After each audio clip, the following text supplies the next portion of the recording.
Well, thank you, and thank you to Salim for. I'll speak directly. I'm being told I need to speak directly into the mic, so I'll do that. Well, thank you for coming along to support Salim and his family, to support the wider issue of ceasefire. You will know this is something, along with colleagues, that I've been demanding that we get from a commitment to push Israel to have an immediate ceasefire through the UK government, through the official opposition, and it has not been forthcoming up until now. All the talks of pauses and other things are not good enough. This is an ongoing, rolling humanitarian disaster, an emergency, and what's worse, is deliberately inflicted. So we need to make sure that there is a ceasefire so that people can be treated properly, so that people aren't starving, aren't sitting without fresh water, without electricity, and without the basic needs of medical aid.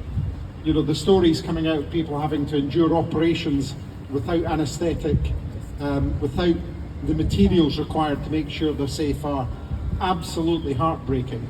But we're here to talk about Salim and his family, and the situation that applies to many other families who should be able to find safe harbour, to get refuge from these terrible situations.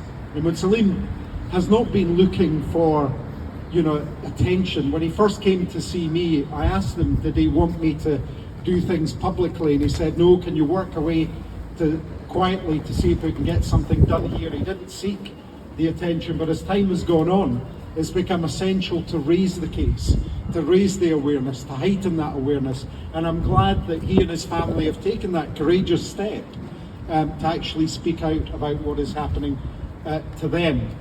So in addition to calling for ceasefire, in so many cases, we need to make sure that there are safe routes for people who are seeking refuge, and that's the work that's ongoing specifically for Salim and his family just now.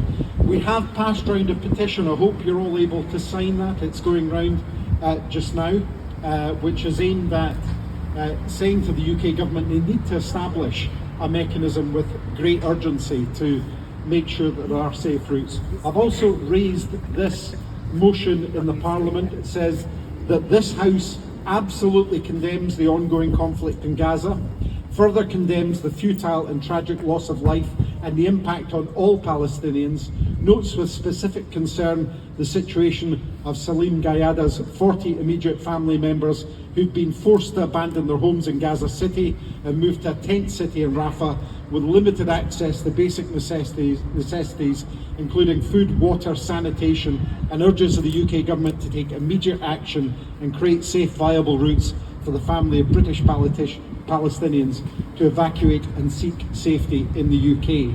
So that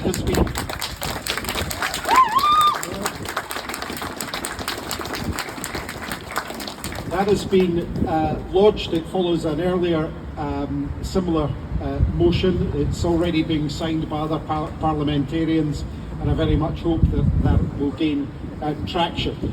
But in closing, can I say that the important thing, and I've spoken to a number of people in the crowd here today about it, the important thing is that you are here to make your voice heard in support of people who are suffering.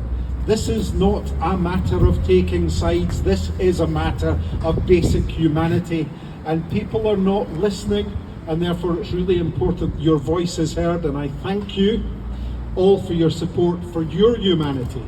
We need to cajole, to force, to work, to make sure that other people recognise that humanity should be a basic right. To those people who are not listening, we need to speak up.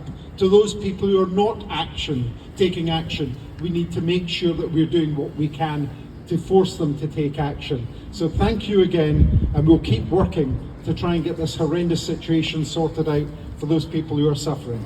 Thanks again for coming.